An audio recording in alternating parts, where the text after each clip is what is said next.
মা সারদা বলতেন, কামনা পূরণের জন্য ঈশ্বরকে ডাকতে হয়, কিন্তু সেই কামনা যেন মোক্ষ লাভের পথে বাধা না হয়। তোমার মনের সব ইচ্ছা পূর্ণ হবে যদি তুমি নিজেকে ঈশ্বরের হাতে সমর্পণ করো। মানুষ তার ইচ্ছা, বাসনা এবং কামনার পূর্ণতা পেতে হলে তাকে সম্পূর্ণভাবে ঈশ্বরের উপর ভরসা করতে হবে। আপনি এই ভিডিওটি না খুঁজেই পেয়ে গেছেন, তার মানে জানেন কি, সময় আপনাকে সঠিক পথে নিয়ে চলেছে। সময়ই এমন এক জাদুকর যা মানুষকে তার পথ দেখায়, তাকে সঠিক দিকে নিয়ে যায়। আমাদের আশেপাশে সবসময় দু ধরনের মানুষ থাকে। একদিকে তারা যারা অন্ধকারে থাকে, নেগেটিভ চিন্তা এবং ভুল মন্ত্রে বিশ্বাস করে। অন্যদিকে আছেন আপনি, আমি, আমরা যারা ঈশ্বরের উপর ভরসা রেখে প্রাচীন ভারতীয় আধ্যাত্মিক শক্তিতে বিশ্বাস করি এবং পথ চলি, নিজেরও অন্যের মঙ্গল কামনা করি। প্রতিদিনের জীবনে এমন কিছু ঘটনা ঘটে যা বিজ্ঞান কিংবা যুক্তি দিয়ে কখনোই বোঝা যায় না। আমরা সেসব ঘটনা অলৌকিক বলে মানি। আজ আমি আপনাদের এমন এক মন্ত্রের কথা বলবো যা বছরের পর বছর প্রাচীন পুঁথির মধ্যে লুকিয়েছিল, কিন্তু যখন মহাপুরুষ ঋষিরা সেই মন্ত্রের শক্তি বুঝলেন তখন এর জাদু শুরু হয়। আমি এই মন্ত্রকে মহা ম্যাজিক বলি, কারণ এটি সৃষ্টিকর্তার হাতে পরিচালিত। এই মন্ত্রটি কিভাবে পাঠ করবেন সে ব্যাপারে বলছি। যা কিছু সব আছে তার ঠাঁই এ জগতে, তবে কি যা ইচ্ছে করি তাই মিলবে ভকতে। যদি সে ইচ্ছায় ভক্তি আর থাকে যতন, তবে মিললেও মিলতে পারে অমূল্য রতন। এর তরে ভক্তি ভরে করো প্রার্থনা, মা সারদা সেই ঈশ্বর শুনবে তোমার মনস্কামনা। তবে মনে রেখো, যা কিছু আশা করছো পাবে, ভাবতে হবে সেসব থাকলে সাথে জীবন কেমন হবে। যদি চাও সবকিছু একসাথে, তবে কিছুই এসে পড়বে না হাতে। বলতে হবে, হে মা সারদা, লহ প্রণাম সম্মান, আমার তরে রাখিও তোমার ভালোবাসার প্রমাণ।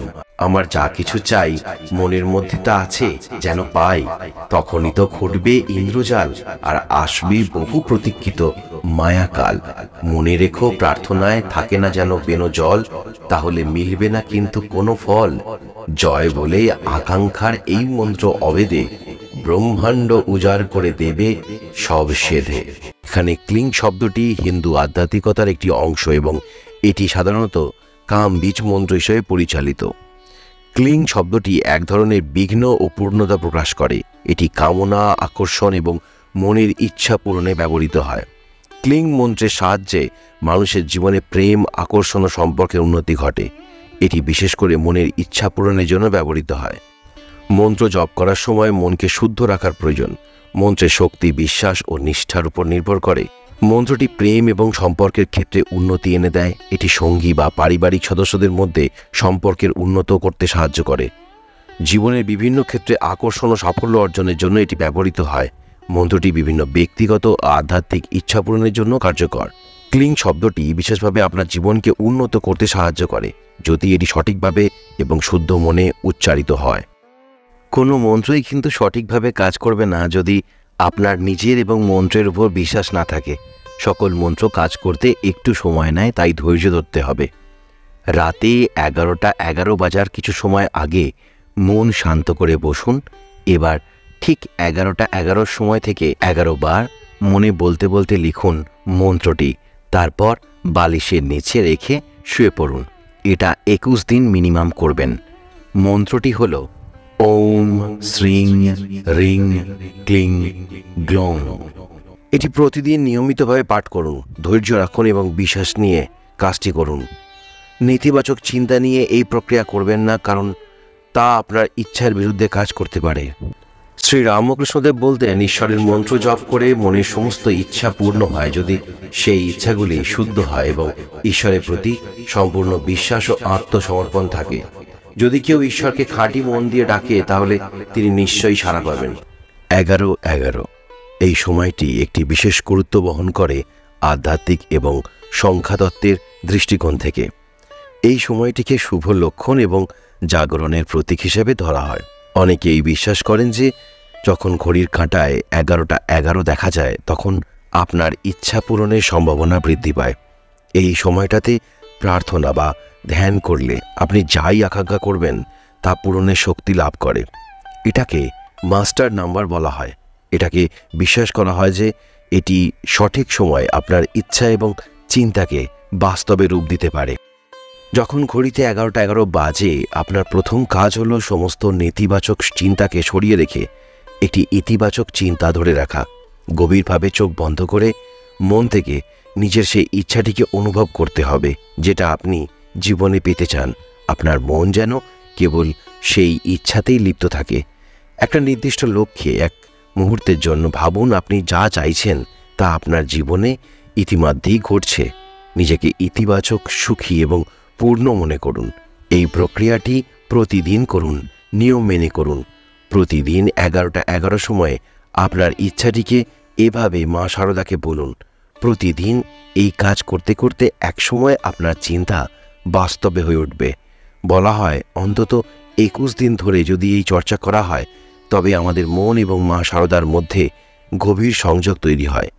এই প্রক্রিয়াটি ধীরে ধীরে আপনার মনকে শান্ত করবে।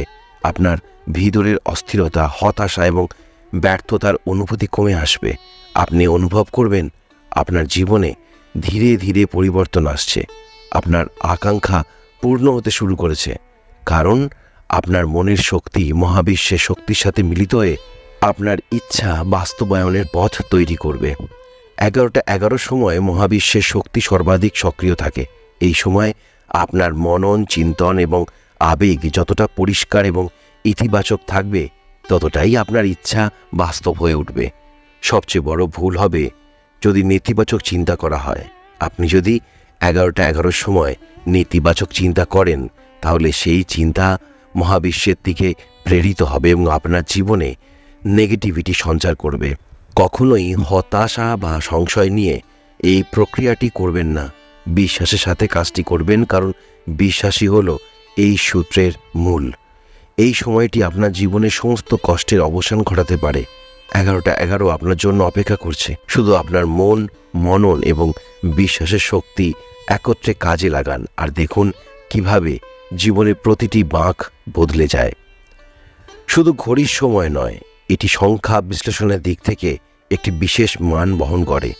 সংখ্যাতত্ত্ব মানে নিউমারোলজিতে 11 একটি মাস্টার নাম্বার। দুটি 1 যখন পাশাপাশি বসে তখন তার শক্তি দ্বিগুণ হয়ে যায়। 11 সংখ্যাটি আত্মার এবং মননের গভীর সংযোগের প্রতীক। এটি দেখায় যে আপনি আপনার চেতনার উচ্চ স্তরে প্রবেশ করেছেন, যেখানে আপনার চিন্তা, আবেগ এবং আকাঙ্ক্ষা মহাবিশ্বের সাথে একাত্ম হয়েছে। 11:11 সময়টি অনেকের কাছে মহাজাগতিক সমন্বয়ের প্রতীক। এটি আপনাকে জানিয়ে দেয় যে মহাবিশ্ব আপনাকে সঠিক পথে নিয়ে যাচ্ছে। আপনি যদি কোনো সিদ্ধান্তে দ্বিধায় থাকেন বা জীবন নিয়ে কোনো প্রশ্নে বিভ্রান্ত হন তাহলে 11:11 সময়কে ব্যবহার করতে পারেন। 11:11 সময়টি এমন একটি সময় যখন আপনার জীবনে পরিবর্তন আসছে বা আপনি কোনো নতুন অভিজ্ঞতার সম্মুখীন হতে চলেছেন।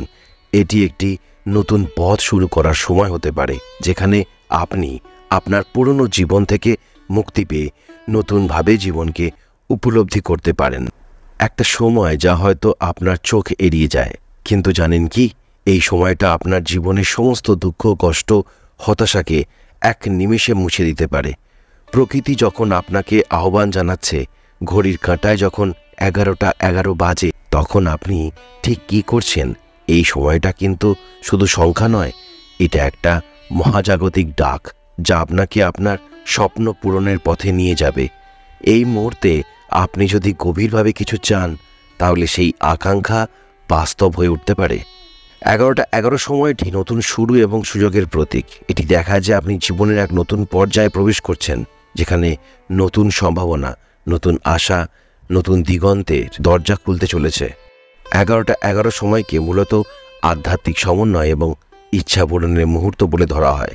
এটি মূলত বিশ্বাসের উপর ভিত্তি করে কাজ করে এবং এমন কিছু প্রমাণ রয়েছে যা এই সংখ্যার গুরুত্বকে সমর্থন করে। ইউটিউব, সোশ্যাল মিডিয়া প্ল্যাটফর্ম এবং অনলাইন ফোরামগুলিতে এমন অসংখ্য ব্যক্তি আছেন যারা 11:11 সময় তাদের ইচ্ছা প্রকাশের মাধ্যমে জীবনে ইতিবাচক ফল পেয়েছেন বলে জানিয়েছেন। তাদের মধ্যে কেউ জীবনে বড় সুযোগ পেয়েছেন, কেউ মানসিক শান্তি, আবার কেউ সফলতা অর্জন করেছেন। 11:11 সময়ে শান্ত মনে নিজের ইচ্ছাকে মহাবিশ্বের কাছে প্রেরণ করুন। গভীরভাবে অনুভব করুন যেন সেই ইচ্ছা ইতিমধ্যেই পূরণ হয়েছে। নমস্কার বন্ধুরা, সবাই কেমন আছেন? কাল রাত থেকে জ্বর আর গলা ব্যথার কারণে আজকে হয়তো ভয়েসটা একটু আপনাদের শুনতে অসুবিধা হবে। যদি কোনো কিছু বুঝতে অসুবিধা হয় আপনাদের, তাহলে কমেন্ট করে অবশ্যই জানাবেন, আর তার জন্য আগে থেকে আমি ক্ষমা চেয়ে নিচ্ছি।